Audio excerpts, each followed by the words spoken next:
relation avec votre profil et votre formation, comme donc futur ingénieur de génie civil. Tremblement de terre. Oui. Tremblement de terre. D'autres?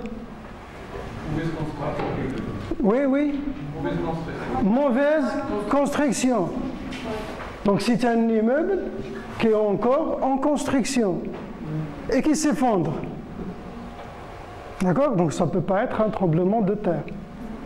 Donc ça, c'est un nouveau immeuble. S'il s'agit d'un tremblement de terre, on va trouver donc tous les immeubles qui seront touchés. Mais il y a des parties qui ne sont pas touchées et il y en a d'autres parties qui sont touchées. D'accord? Donc il s'agit donc d'un nouveau bâtiment en construction qui s'effondre pendant le déroulement de la construction. À votre avis, pourquoi? Quelles sont les causes qui ont causé ce drame-là? Et qui derrière?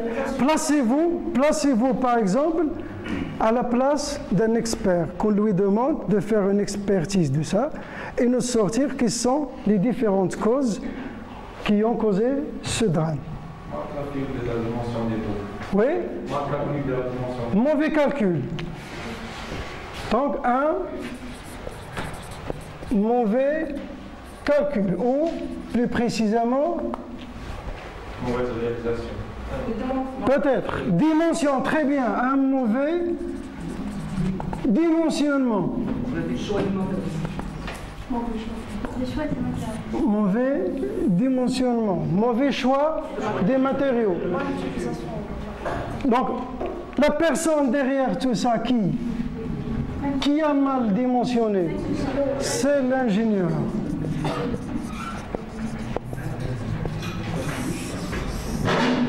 Donc cet ingénieur, qu'est-ce qu'il a utilisé? Qu'est-ce qu'il peut utiliser comme théorie, comme outil pour arriver au dimensionnement?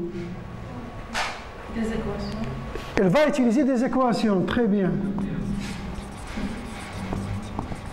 Donc ce sont des équations qui sont mal utilisées. D'accord? Ces équations-là, elles représentent quoi? Elles modélisent quoi, ces équations normales? Les efforts. Quoi encore? Les déformations. Très bien. Voilà. Ici, je parle d'efforts, je parle de déformation. Quelle est la partie visible? Les déformations. Donc, puisqu'ils sont visibles, donc on peut les caractériser comme des problèmes physiques. Très bien. Donc ça, c'est un problème physique. Donc ce problème physique, pour pouvoir donc le quantifier, le calculer, comment on le fait? On le transforme en quoi? En équation, très bien. En équation. Donc ça, c'est un modèle, on appelle modèle physique, au phénomène physique ou naturel, qui est modélisé par des équations mathématiques. Très bien. Bon, donc ici, donc on passe de l'observable au calculable. Il faut prédire, il faut calculer, il faut quantifier, tout ça, les équations mathématiques. D'accord? Bon, ici, donc, vous regardez, donc ici, il y a un drame. À votre avis, donc, quelles sont les déformations qui ont causé le drame? Des types de déformations que je peux avoir. Je vois ici des poteaux qui sont cassés, qui sortent partout. D'accord? Des dalles qui se sont effondrées. Donc comment ils peuvent se déformer, donc ces éléments du type en compression, quoi encore? En compression encore. Ils peuvent se comprimer. Traction encore. Flexion peut fléchir, et ainsi de suite. Si je prends par exemple l'élément de base dans une construction, l'élément de base généralement il est comme ça. comme cette poutre par exemple. Donc cette poutre horizontale, il va reposer sur deux éléments verticaux qu'on appelle, donc ça ce qu'on appelle les poteaux, ça ce qu'on appelle les poutres. Donc les déformations que je peux avoir des déformations de ce type-là. Après donc, qu'on dépasse les limites, la flexion, il va devenir donc une rupture. Je passe à une rupture. Bon, donc la résistance des matériaux, c'est ça. C'est la science qui permet d'établir les relations mathématiques permettant de prédire les déformations et en fonction des charges appliquées sur une structure, ou qui permettra par la suite de trouver les dimensions exactes de la structure qui va résister. Donc pour ne pas arriver à un drame comme celui-ci, il faut bien maîtriser ces équations-là. C'est-à-dire en fonction, il faut bien maîtriser les charges qui s'appliquent, d'accord? Et en fonction des charges qui s'appliquent et les conditions de travail, on applique les équations de la résistance de matériaux pour par la suite arriver aux dimensions permettant les dimensions de la structure qui va bien résister aux charges extérieures. Voilà, donc c'est notre objectif, c'est ça, c'est d'arriver à cet objectif de la résistance des matériaux. Voilà, donc la résistance donc, des matériaux s'intéresse à l'étude des systèmes déformables. Pour un corps soumis à des forces extérieures, les relations de l'ARDM permettent de déterminer les efforts intérieurs, les contraintes qui sont engendrées, les déformations qui en résultent, et enfin les dimensions des structures étudiées. Donc ici, nous avons donc deux approches envisageables.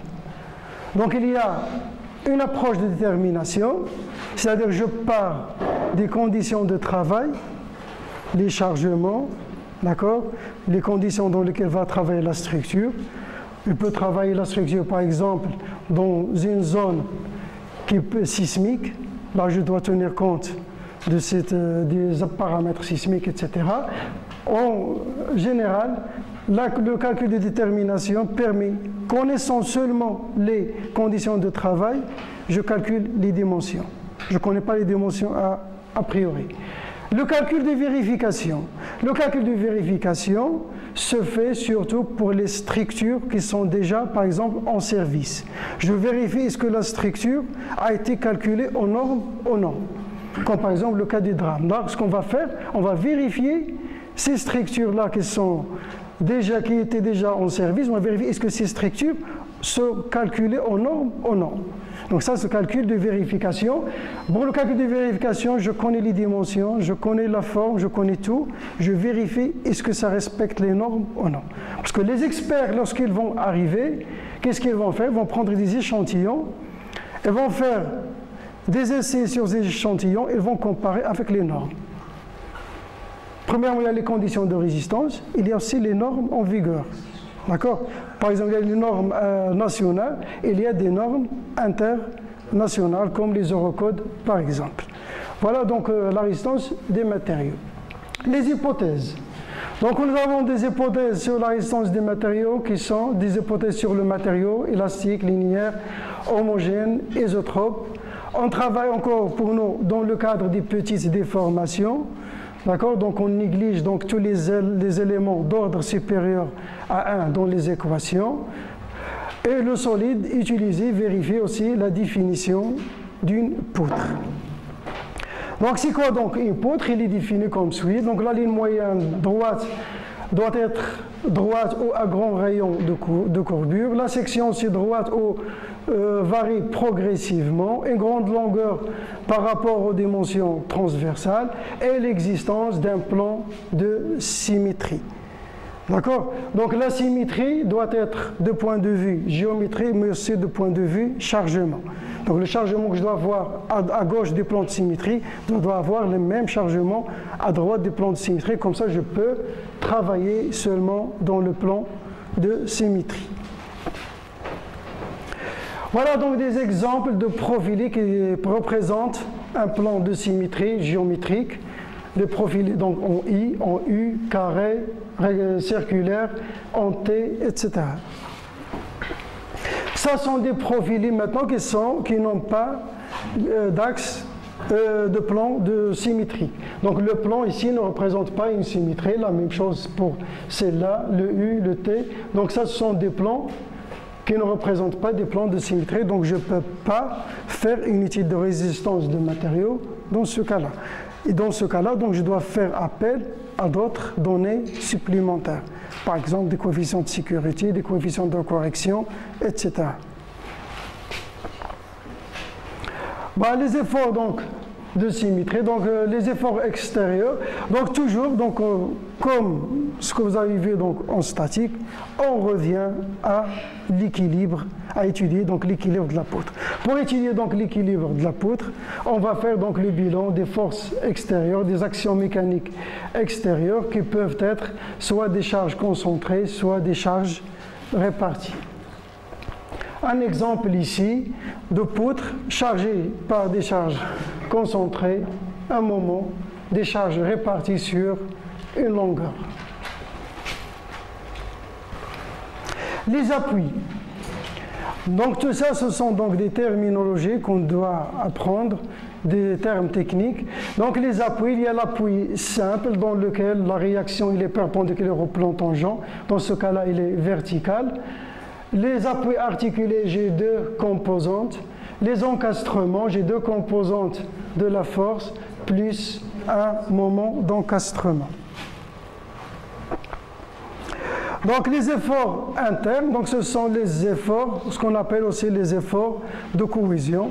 Lorsque je travaille dans une section, donc l'effort interne peut être décomposé en un effort normal et un effort tangentiel parallèle au plan de la section qui peut être décomposé en deux composantes qui est le TY et suivant Y et suivant Z si je prends un axe X, Y, Z comme celui-là. Donc le moment résultant dans la section G, il est aussi peut être décomposé en trois moments. Le moment perpendiculaire normal à la section qu'on appelle le moment de torsion et deux moments tangentiels à la section qu'on appelle les moments de flexion. Le torseur de cohésion, on arrive maintenant au torseur de cohésion, comme le torseur donc, des forces extérieures. Le torseur de cohésion, c'est tout simplement les éléments des efforts intérieurs, d'accord, qui permettent la cohésion des deux tronçons que nous avons étudiés. Donc ici, je trouve donc un effort normal, deux efforts tangentiels, un moment normal et deux moments tangentiels. D'accord? Donc après, donc en détail, on verra quelles sont les sollicitations qui sont causées par chacun de ces éléments de réduction. Voilà donc un tableau ici qui résume les sollicitations que nous avons à chaque fois que nous avons un élément de réduction qui est non nul. Donc ça, c'est ce qu'on appelle les sollicitations simples. Pour l'effort normal, j'ai soit l'extension, soit la compression. Pour l'effort tangentiel, j'ai le cisaillement. Pour le moment normal, j'ai la torsion. Les moments tangentiels, j'ai la flexion. Et je peux par la suite combiner, avoir des charges qui sont combinées. Voilà. Donc, dans la résistance des matériaux, le travail se fait dans une section, parce qu'on travaille avec les contraintes. Une contrainte, c'est quoi? C'est une contrainte, c'est homogène à quoi? C'est homogène à quoi? À une force divisée par la surface. Homogène à quoi? À une pression, très bien, c'est homogène à une pression. Parce que c'est homogène à une pression, donc on travaille dans une section. On doit choisir une section donnée et on travaille dans cette section. Donc on cherche le torseur de cohésion dans la section et les contraintes dans la section, et ainsi de suite. Comment choisir les sections? Les sections, donc on les choisit en fonction des variations, des chargements et des conditions limites qui sont les appuis. On choisit donc la section suivant un plan et on calcule, donc on cherche tous les éléments de réduction dans la section. La section peut être choisie soit après chaque changement d'appui, ou après changement de charge, ou après un changement de direction. D'accord? Donc je choisis donc les tronçons, ou bien donc si j'ai donc deux parties qui changent, donc à chaque fois donc qu'un paramètre change, je dois changer de section. Lorsque donc je change de section, ce que je fais par la suite, j'étudie l'équilibre des tronçons que j'ai utilisés. Donc il est en équilibre sur l'action des forces extérieures et des forces exercées par le deuxième tronçon sur le premier tronçon. Maintenant donc on passe donc à la traction unilatérale. Donc ça c'est la première donc, sollicitation qu'on étudie. Donc la traction, un solide soumis à la traction, une poutre soumise à la traction, c'est les efforts appliqués tendent à allonger la structure. Donc là on parle de sollicitation à la traction. Et dans ce cas, dans le cas où j'ai donc un effort, une répartition donc uniforme, la contrainte est donnée par la relation l'effort normal divisé par la section de la poutre.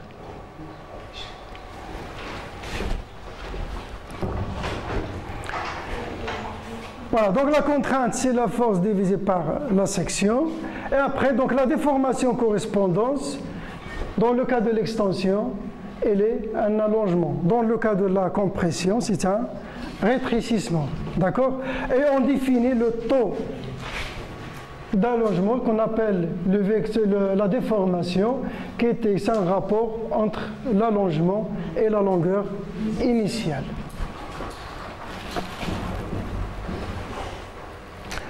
L'essai de l'extension est celui-là. Donc on prend une éprouvette avec des dimensions qui sont normalisées dans le catalogue, d'accord? Et on soumet donc l'éprouvette à un chargement en traction, d'accord? On tire l'éprouvette donc des deux côtés et après, sur la courbe, on trace l'évolution et la courbe qui permet la courbe de l'évolution de la déformation en fonction de la force. Donc j'exerce une force et j'allonge. Là donc on observe dans cette courbe-là